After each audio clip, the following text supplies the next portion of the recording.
Do you ever wonder what happened to your friends from high school? I mean, you were so close. You laughed together, you cried together, you shared some of the best years of your lives together. And yet, somehow through life, you just lost touch. Now it's time to relive those moments once again. Introducing the podcast that takes you back in time to the place where it all began. This is Class Reunion. We're bringing you all the gossip, secrets, and scandals from your high school days that you won't want to miss. Join us as we catch up with old classmates and dive into the wildest stories from our high school days. From those legendary parties to the infamous cliques, we're spilling all the tea on who's who and what really went down. So grab a seat, turn your volume up, and get ready for a trip down memory lane. Class Reunion, the podcast that reunites us all. Hey everybody, welcome back to another episode of Class Reunion. I am so excited today to talk to my friend Marc Kay, who was actually a student and became a principal. So we're going to dive into that later in the podcast. But welcome, Marc Kay. How are you, my friend? I am good. It's a little rainy here all of a sudden in Michigan. So good thing you left before the rain came. I know. I was in Traverse City and it was gorgeous. And then I landed in Fort Myers to a storm, a power outage with my cable, and then a text message that said I'm under a heat advisory. I was like, great, this is a nice welcome home. State of Michigan. Okay, so we're going to kick off a little bit about high school, and we've already had some fun conversations that we'll see if we can explore or not. But man, Marc is his memory bank. A lot of people, when I call Marc, are like, gosh, help jog my memory, because, you know, it's a long time since everyone talked about 1984. But you have kept relationships going with teachers, with classmates, and you have a great memory. So this will be a lot of fun. I will tell you that my ex-wife, I think one of her issues, we didn't have many. One of her issues was, as you said, I had the memory of an elephant, and it would drive her crazy because I would be like, oh, no, that's not what you said 20 years ago. You said, and she knew I was right. That's savage, but so handy. It works as a principal too, by the way, to have a good memory. Yes. I mean, can you believe it, guys? We have a classmate that ended up being a principal. That's so wonderful. I can't wait to talk about the differences between then and now. But so in high school, I noticed that you have just your senior picture, and yet you won the Michigan Competitive Scholarship Recognition Award. Do you remember that? I think that was like a PSAT thing or like an ACT thing. And I'll be honest, I will never forget because based on your score? Yeah, my score. Because I didn't do it. Trust me, I didn't do it. And you know, and my score in today's world would not even get me into most universities. But I don't think I even knew that I won that until graduation day when it was in something. Yeah, it was in our commencement bulletin. and so I was like, well, you know, apparently I was smarter than I thought, or could put work and effort in it. Here's the principal saying, I really didn't do much in high school. My parents said get B's. I got B's without really doing much. And so, yeah. Right. Check. Yeah, it was basically it. Yeah. I need to go to work and have fun. Who needed, I didn't need to do work. I think I've mentioned before, but I saw my name in there, which shocked me, for some home economics award, which I didn't even take home ec, for the senior class. And all my friends are teasing me like, yeah, that was your mom. That was your mom trying to get you in the bulletin somewhere. Here's the funny thing, and it goes back actually, I forgot, who did you have the conversation with who he took shop when everybody else was taking home ec at Berkshire? Oh, that was Susan Siegel-Crotty. So the funny thing about that is that in 7th grade I took shop because that's what you supposed to do. I hated it. I couldn't make anything. So in 8th grade I actually took home ec, and it was the greatest because it was me and 30 girls. I mean, what could have been better in my life? And the teachers were so into the fact that I took it, they did all my work for me, basically. Oh, Marc, you were a smooth And then in talker. 9th grade, I don't know if back then, they also had batching, which was bachelor's economics at Berkshire. So it was only guys. So I took that too. And guess what? I already knew the teachers. So again, they basically did all my work for me. So it was great. That was progressive back then. Well, was it progressive or just also sexist because it was guys only? Or labeling. Yeah. Interesting. But so I mean, I again, so going back, I did not know, and that award got me, nothing. Right, got me nothing. Well, it looks impressive. Well, so here's the thing, because obviously you knew everybody, you were always very social, and yet it didn't seem like you got involved in anything. So was there a regret about that, or you just wanted to lie low and just like cruise around and be the friendly guy in the hallway, or what was I don't think any of it was purposeful. I think that there were a couple things. One is when in my house, when we turned 16, the rule was if you had a job, you got a car. So and I turned 16 in January of 10th grade, and I was like, okay, I want a car. So I worked. So that was number one. I'm not an athlete whatsoever. And so the sports were not going to be my thing. I liked high school a lot in its own way. I didn't need it as much as my social experience. I had a lot of friends who went to Southfield Lathrop, and I really spent a lot of time with my Southfield Lathrop friends. But I enjoyed coming to school. I enjoyed being in the hallways and talking to people in class and being a bit of a clown that I know I was, and driving teachers crazy, which I know I did. The question is do I regret it? I have a hard time regretting things that I can't change, but I have on rare occasion thought like, oh, what if I had gotten involved in something? But whatever, I didn't. And I had good friends in high school. I did not keep in touch with most of them. I just went my merry way at Michigan State and found a new group of friends through a variety of different things. But I have no regret, other than the fact that I did beg my parents to let me go to Southfield Lathrop going into 10th grade, and they said no. But once they made the decision for me, I have no regrets on anything that I did or didn't do. We talked about that so did you just feel like, A, you had more friends there, B, was it just more of a Jewish population as well? Or like, what was the logic between the two schools of just having a difference? I had gone to, for many years, to Camp Tamarack, which is a Jewish summer camp. And summer going into 10th grade, I really went with no friends, which was amazing. I actually had to really put myself out, and it was a small group of 24 people in the UP at this camp. And the majority of them happened to go to Southfield Lathrop. And so I also might have had a crush on one of them, who is actually to this day one of my closest friends. And so I wanted to go to Southfield Lathrop. I don't, and I mentioned this to you in one of our conversations, is that in 8th grade, there was some anti-Semitic stuff going on at Berkshire that did dissipate over time.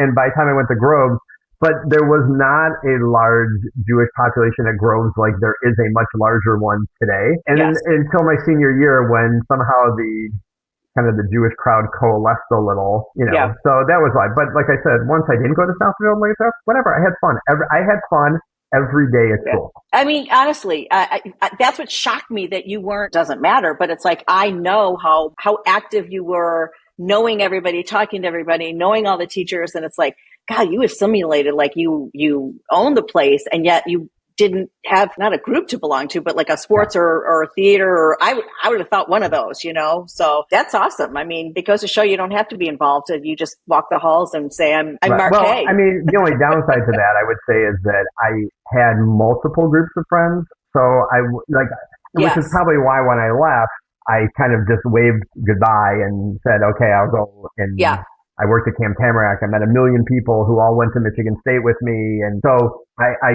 created, so there's a piece of that when I look, especially being in public schools for the last 20 plus years, when I see groups of former students who still are very connected to this day. Sometimes I laugh, and sometimes I think, oh, well, that would be nice, but it wasn't my thing. And to me, the fact that I enjoyed going to school and hanging out with teachers and hanging out with people, and that was good. It was all good. I didn't need to go to the popular parties. It was all okay. No toga party for me. No, me either. And if you listen to one of my podcasts, I talk about just Nancy Royal and I driving around by the parties. We never went into the parties. We just would drive by, and it looked like we were there. Which is funny, because if somebody asked me, I would have thought you were at the party. No.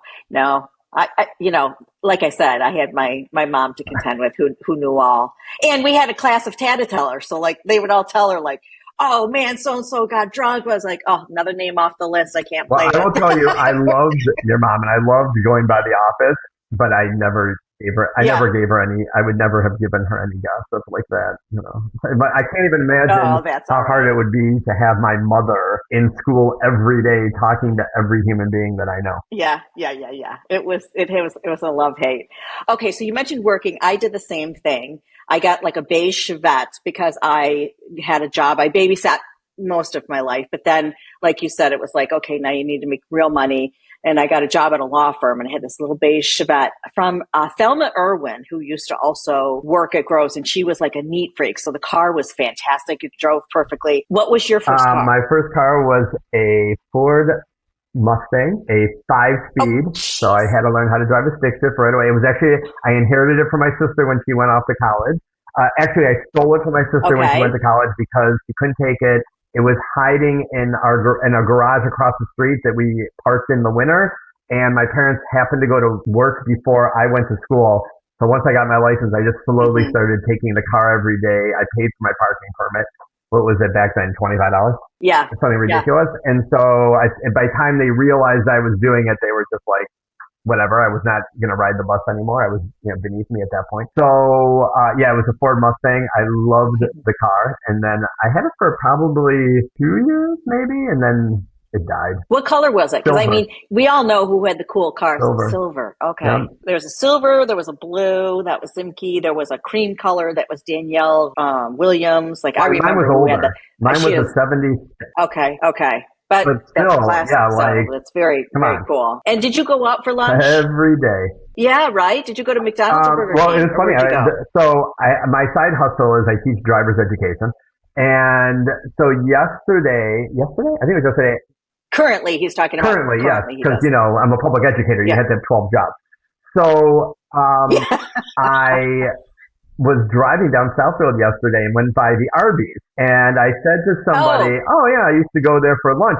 But the key was, with the Burger King and the Arby's, was who got there first, the Groves kids or the SL kids. So... Because you were going to be late. If you didn't drive like a bat out of hell, which you shouldn't be, but you're right. Like if you didn't get there... Right. So you were going to be late. But I will say, I had a way with my teachers. And if I was late, I was able to finesse my lateness a little bit. I did not get thrown out of any classes, and I guarantee you I was never on time to class.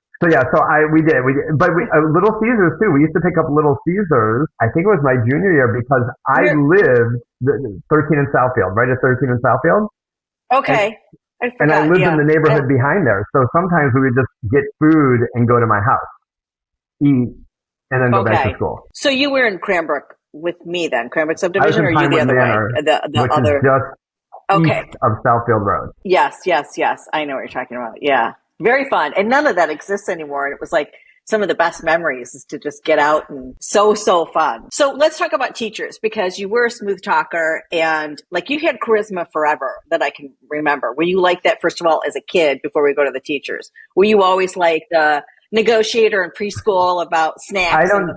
If you trade me this, I can just see I won't get into too much detail. I actually got suspended from preschool, but that's a different story. No way. I'm probably the only kid, one of the only people to get. Well, actually, in today's world, it happens a lot because if you bite a kid, you get sent home. In my world, it was just don't dunk a kid's head in the soap bubbles. I guess I have always. I would say yes. I like to schmooze, and I probably in elementary school, if you ask my little Greenfield elementary compadres, we probably got away with a lot, and partly because I talked to teachers like they were human beings. Yeah. I mean, thank you for your service in administrative school district, but you also could have been phenomenal in politics because obviously. That we do not need. Not that you want to, but that's quite a skill. So you are. So that relates to teachers. Yeah, so I was going to say, I mean, even at Berkshire, I know I told you this on the phone the one day that Mrs. Stevenson, who I had in 7th, 8th, and 9th grade for French, had a baby, and the morning she had her baby, my phone rang before I left for school, and it was her on the other end of the phone, telling me that she had had a baby because she didn't want me to hear in school. She wanted me to hear from her. I mean, you told me that. I was like, my gosh. First of all, she had to write down your number and use a phone to call you. From the hospital. Hospital? Holy cow. Yeah. Have you talked to her? Have you kept in touch with her all these years? You know what? I mean, the sad part is here I had all these relations. And in high school, I had a very close relationship with Mrs. Faluca. I was at her house making pancakes and waffles one time, and she and I went out for, and we did keep in touch for a little bit. And I mean, Miss Slaughter and Ms. DeCesar, there were times like on half days where I went out for lunch with them because I was their aide as well. And I just was given Miss Slaughter's phone number recently, and now I need to take the effort to actually connect with her. As a kid, I liked my parents' friends.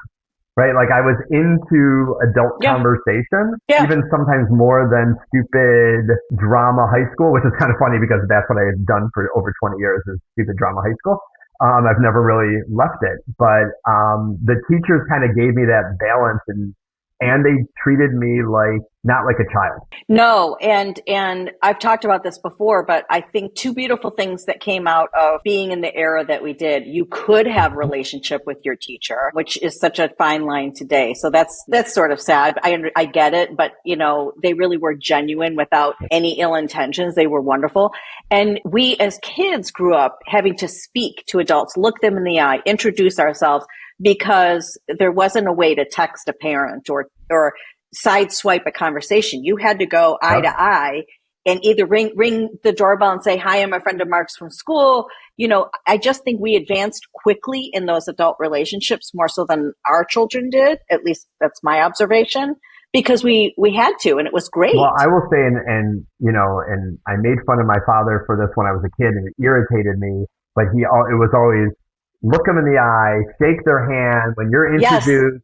Don't look at your feet. Don't mumble when you speak. And actually, when I taught English, I taught for years a communication course, and it was my favorite thing to teach because I was able to teach this next generation how to actually interact. And I actually got a student of mine forwarded me an email from his college professor who he had to get up and give a presentation. And after the presentation, the professor sent him an email and said, "Whoever taught you how to do this, you need to email them right now and thank them." Mark, that's a really cool story. And it was but to me, it's communication, right? How you've got to communicate with people. Luckily, my kids know how. I mean, they didn't have a big choice, but it's fascinating that I do see two things in today's world. I see kids who can do it. It's very natural for them. And then I see the other end where either they don't communicate at all or they don't know how to communicate without being disrespectful, swearing at you, ignoring you because, or I literally can walk down the hallway of my high school and I will watch kids walk right by me and their phone is in their face so they don't even notice that I'm there. I guarantee when I was in high school, if I was walking down the hallway, a teacher said hello to me or asked why I was in the hallway. Did I have a pass? Which sometimes I really didn't. But sometimes I just snuck out, let's be honest. I needed a break. So, but it's a different, and the cell phone and the social media has actually eradicated what I would call positive relationships between adults and students. Before we keep going, because I do want to talk about the administrative world that you were in, because you've delved into it.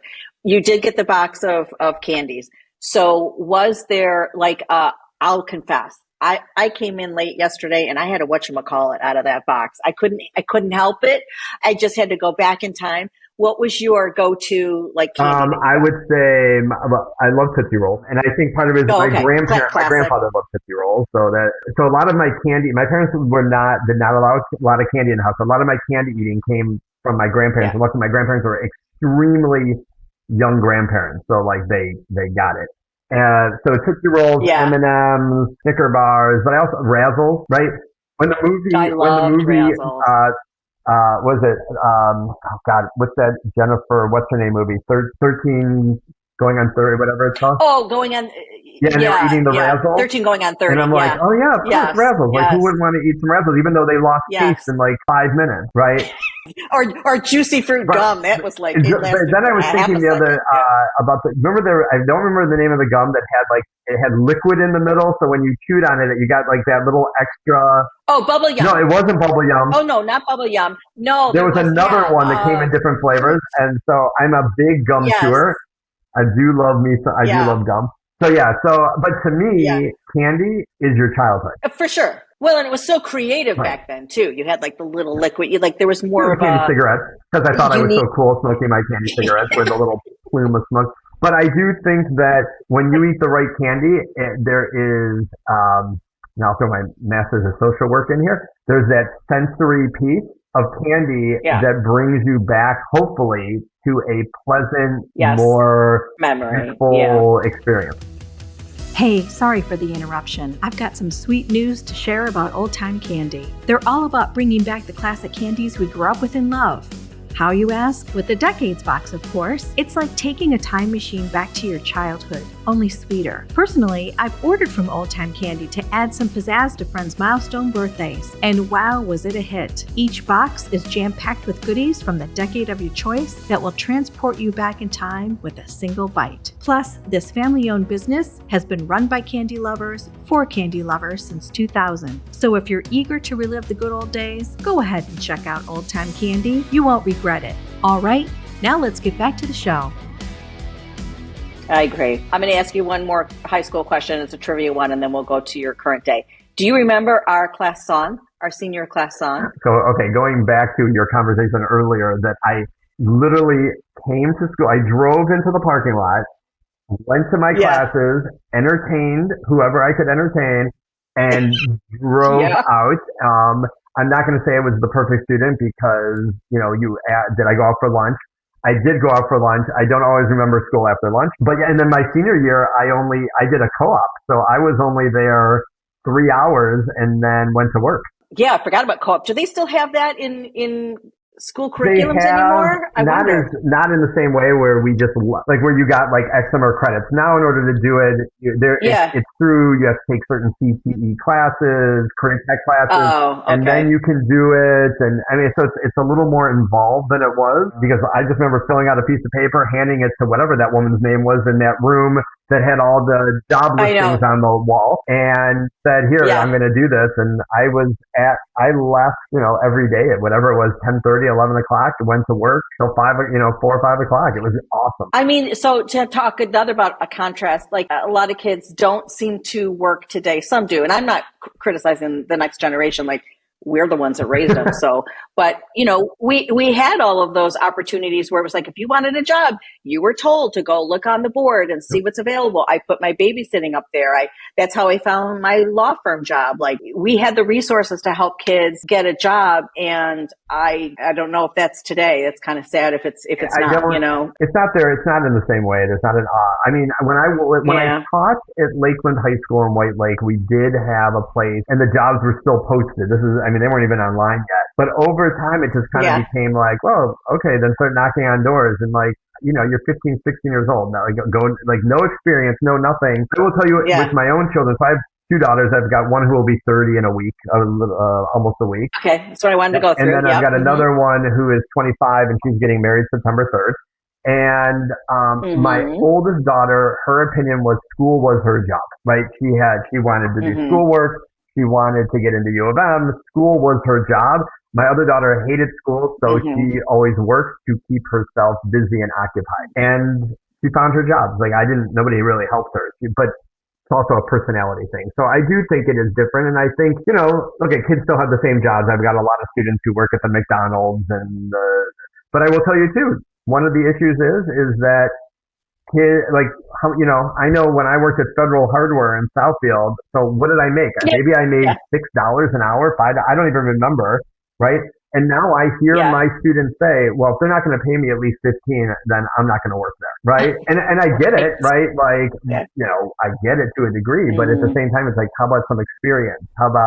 And they're so picky about it, right? And they're so quick to quit. And then if they don't like something, it's like, I'm done. That instant satisfaction.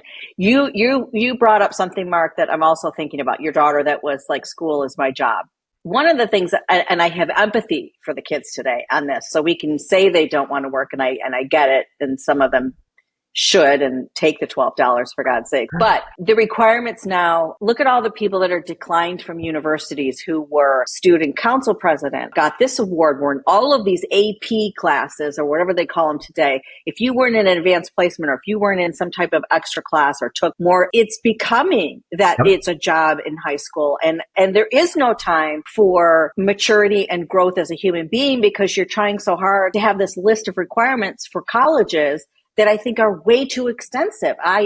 I do feel bad that a regular math class now is like, you're a loser. That's terrible. I said too, right? When we graduated in 1984, I got into Michigan State. I had a 3-point, but I know people from our class who had a 2.5 and got into Michigan State, right? Where my 3-point wouldn't get me into Michigan State today. My test scores for sure would get me next to nowhere. We live in a society academically where being average is not good enough. Where yes, you have the option to go to community college and to save money. It's a great option, actually. But if you're forced to go there because you have other struggles academically in your home life or whatever, then you are penalized because you don't have the grades to get into any kind of, my younger sister went to Grand Valley when it was Grand Valley State College before it was even a university. I didn't even know what it was. To this day, we make fun of her for going there. But back then, like, you could basically just apply and get into Grand Valley. Well, in 2023, to get into Grand Valley, you need and it's actually turned into one of the best schools in the state. But you need a 3.3, 3.4, 26, 27 on the ACT, et cetera, to get into a university that you used to be able to just walk into breathing. Do you see that fear, or I don't know if that's the wrong fear, do you see that anxiety with the students today? Like, do you physically feel that some of them are just anxious about that, and how do you feel about that? I think that there's a lot of anxiety in high school. It's so funny. Like, I don't ever remember feeling anxious in high school. Like, okay, maybe I was anxious because I chose not to study for a test and I knew that I had to take the test that day.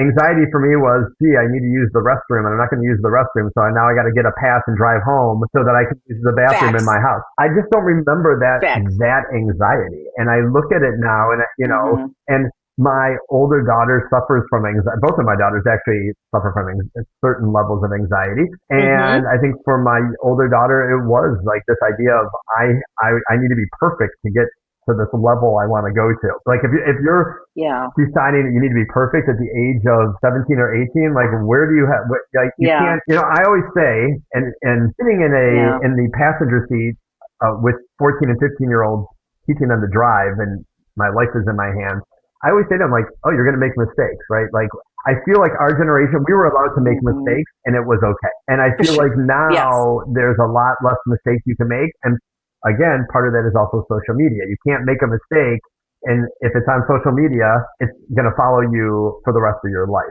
And do we carry some of that, though, Mark, because we're the ones that raised all of these kids? Or do we have to adapt to the times and be like, this is the only way you're going to get into Michigan? This is the only way. Like, we have to, I don't know. Sometimes it's a hard question. Sometimes I do know where I screwed up. And I think the funny thing is, I don't think we screwed up because I think that in theory, we were raising our kids like we were raised to a degree, right?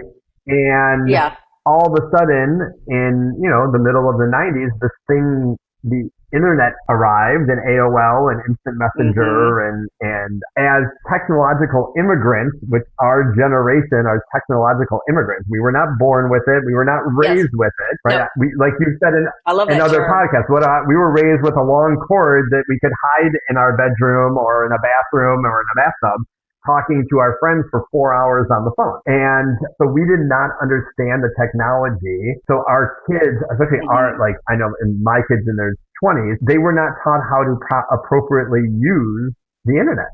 They were not taught how to use social media because we didn't know what it was. The problem now is that nobody's really teaching it. And it just, I will tell you, some of the biggest issues in my building all revolve around kids sending out Instagram messages, text messages, whatever the latest thing is, sending out these horrible messages. You should die. You should kill yourself. You're ugly. You're fat.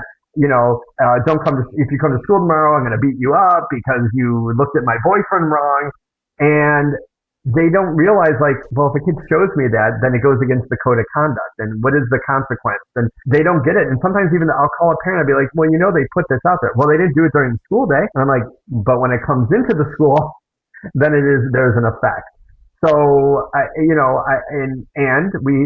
here's another issue that I find that today's parents who are raising today's elementary, middle school teenagers and whatever, they don't want to parent. They want to be friends with their kid. Like, your mother was not your friend. right? Your mother, and who I thought was my friend, but really your mother was not my friend. She was just the very nice lady in the office who treated me respectfully.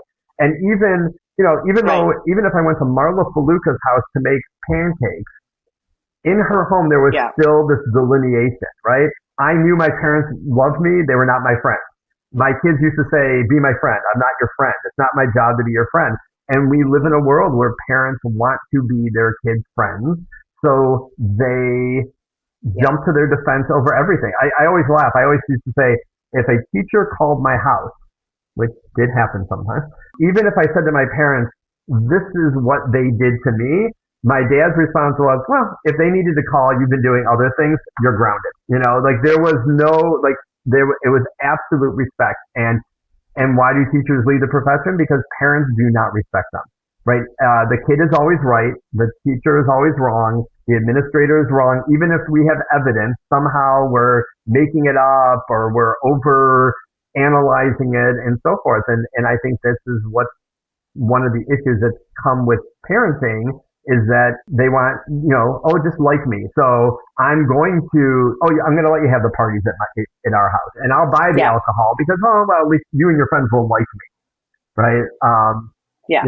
My parents would have assumed never let me out of the house before they bought alcohol for my friends and I. So teachers, so you've had the understanding of what it's like to have a friendship or relationship in high school. And now you've got teachers calling you and coming to you. And is it just on such a level of concern that blows you away, that you do feel so bad about the situation that they're put in that you probably didn't see in our day? Not even our day. When I first started in the profession, right? We went to work and we did our job and teachers had fun and students were, overly respectful. And we did, and then all of a sudden, you take your Columbine on, right? And now, so, when you look at a teacher, first of all, teachers were not back in the day expected to teach morals to students. That was in the home. Well, parents don't do it. Right. So now you've got teachers who are expected to embed social emotional learning into their curriculum so the kids can learn some morals and values. So that's on the teacher. Then you have this idea of, am I safe when I go to school every day? I have had, I had a situation last year where there was a rumor that a student in my school had a gun, and he did. It was ended up being a BB gun. But again, today's BB gun is tomorrow's AK-17. So there are those things, right? So you have that, kids, you've got the disrespect, right? The kids do not seem to have a fear of swearing at a teacher, storming out of a classroom, slamming the door, even if they know they may end up in trouble. They're willing to do it. And from the most affluent districts down to the poorest districts. It's not I do not believe sometimes the socioeconomics covers everything in behavior. Teachers in Michigan actually get paid decently, but for what they have to do, teachers do not get paid. If you look at teachers in Europe and in the Far East, how revered they are, right? The teachers in Japan and China are treated like we treat doctors and lawyers and apparently YouTube influencers. And by the way, there's another issue. Do you know how many students I have who feel they don't need to do school because they're going to be the next influencer? The next for rapper, sure. Yeah, all these things because of the internet, right? They just think, if I can I'll get followers and I don't need to go to college. I don't need it. So it's just a funny thing. But so this is what's really hurt the profession. And I thought initially COVID was actually going to change it because when parents suddenly had to be the teachers, they were like, oh my God, we love teachers, blah, blah, blah. And then when the school started opening up again and they weren't getting what they wanted from teachers, suddenly it got even worse and the teachers were even worse. And, so a lot of it comes down to, again, parents not wanting to parent, not supporting authority and wanting to be their friend at an early age. Mark, I thought I thought, God, I could talk to you for so long. I thought COVID was going to be the 9/11 in that we all came together. I thought COVID was going to change our priorities and make us understand the world should be a better place. And we don't need 40,000 planes in the sky. And, I just thought it was going to, because there were benefits when you had to pause and think about life that I took away from COVID. And then we went right back to screaming on planes and getting mad at teachers. And it's like, oh my God, what in the world? And happened? I agree. I mean, look, there are things about COVID. I got to ride, I'm an avid bike rider. So I got to ride my bike basically every day for 6 months or more with my friends because none of us were at work. But I got to meet all my neighbors and actually our neighborhood actually became a little more united, which was kind of fun to see. You did get to know, but there are other pieces, and it's just an interesting piece, right? Like again, school shootings. Well, are there benefits? There are no benefits in school shootings, but security has become to the forefront and so forth. But again, too, wasn't it nice when you went to Evergreen Elementary and you just walked in? You didn't worry about locking the doors, and you didn't have to do. I mean, okay, we did a tornado drill because we lived in Michigan. We did a fire drill because that's what you did. You didn't do, you weren't throwing things at fake people coming into your classroom to see what would happen. If, how do you get a gunman off task? Yeah. And so, I mean, when you're sitting through training your staff on what is called ALICE training and what to do, and it changes every year. So you have to get retrained. But again, like in the old days, it was hide in a corner. And now it's, hey, if somebody's coming in, barricade yourself, but be ready to throw things, get them off balance, and see whoever's willing to grab the gun. But again, this is what we're dealing with in school. So Mark, first of all, thank you for sharing all of that. And there's parts of when you were talking that I had to I'm going to probably do it again. I get a big lump in my throat. So I just think it's awesome what you're doing and thank you. How do you personally stay motivated? I wasn't one of these people. I didn't say in high school, I'm going to be a teacher. That was the last thing I was going to be. Yeah. I went to Michigan State. I was pre-med for 2.5 years. I was going to be a doctor. I was, a nice Jewish boy doctor. That was my goal, make everybody happy. 2.5 years in, I was miserable taking science classes and studying and whatever. And I had babysat. I had worked at summer camps. My jobs at Michigan State, I worked at a kindergarten nursery school 1 year. I worked at a middle school in the cafeteria, and so forth. So everything said, this is your path. This is my call. So I finally listened to the universe and said, okay, I will take this as my path. And then I had to go back to school for 2 more years after I graduated from state to do all the stuff that I hadn't done. My motivation, I love what I do, right? I loved my 10 and 11 years being in the classroom. It was amazing. I love being an administrator. You get to really tackle things. My motivation is watching kids graduate, especially kids who you think will never get there. Watching them actually cross that stage. Okay. Their growth. Working with a kid who is volatile, who by the end of the year is catching themselves in their volatility, and you know that you had something to do with that. Working with teachers and trying to make them better instructors, better teachers, better listeners. I had a great conversation years ago. I have a brother-in-law of mine who at the time was a partner in a very large law firm making amazing money. And he said to me, doesn't it ever bother you if you're living paycheck to paycheck and blah, blah, blah? And I looked at him, I said, when you wake up in the morning, are you excited to go to work? And he said, no. I said, and when you come home from work, are you excited about your day and excited for the next day? And he said, no. I said, I am. And to me, all the money in the world can't buy enjoying in what you do and feeling like you're making a difference at the same time. I adore you on so many levels. What you're doing is fantastic. So thank you. You know it's your calling. And I love that you stuck with it. I've sold software just because that's what I got into. It was nothing I ever wanted to write home about. And I've always envied people like you that find something that helps make a difference. And that's really, really cool. And you should be really proud of it because I'm sitting back listening to it and just marveling at you. So I'm going to transition to Dr. Pepper, The Sweeter Life. So you've mentioned a couple things. You said you weren't an athlete, but I know for a fact you ride a bike longer farther than I ever would. So you definitely have the joy of going on 3-day, 4-day bike rides. I tell people, but wait a minute, what's the most important about my 3-day bike ride? Yeah, you get a hotel room because you're Jewish.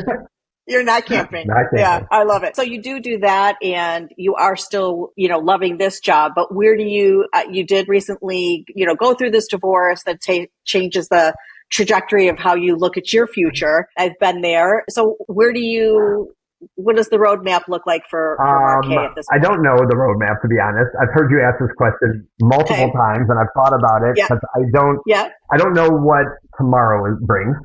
Right? Anything could happen. God forbid. I could, whatever. So I'm very fortunate. I'm healthy. And like you said, I'm not an athlete, but I've gotten into this bike riding thing. And I do, ride an exponential number of miles with my friends. And it's a very social thing. And it is also I do raise money for Make-A-Wish every year for that as well. As long as I enjoy what I'm doing, I will continue doing it. Mm-hmm. I like what I do. So I don't I don't envision giving it up anytime soon. It goes back, I was, Denise Levy, whose sister actually I'm friendly with and taught her kids Hebrew school. When she said, why, if I love going and doing what I do, why would you just give that up just to, I don't know. So it's an interesting question. To check off that you retired. Right. Maybe I'll check off that. I've enjoyed talking to you pre and post, and I just think we're going to stay in touch forever because we've had so much talked about. Yes. And I can't thank you enough for being on. It's always a time out of everybody's day to join my podcast tonight. And I'm so grateful for that. And I just thank you so much, Marc. I'm glad you're doing this. It's really brought back some good memories of some good ones and actually some real thoughtful pieces of my life and looking back on that. So I think what you're doing it's fun.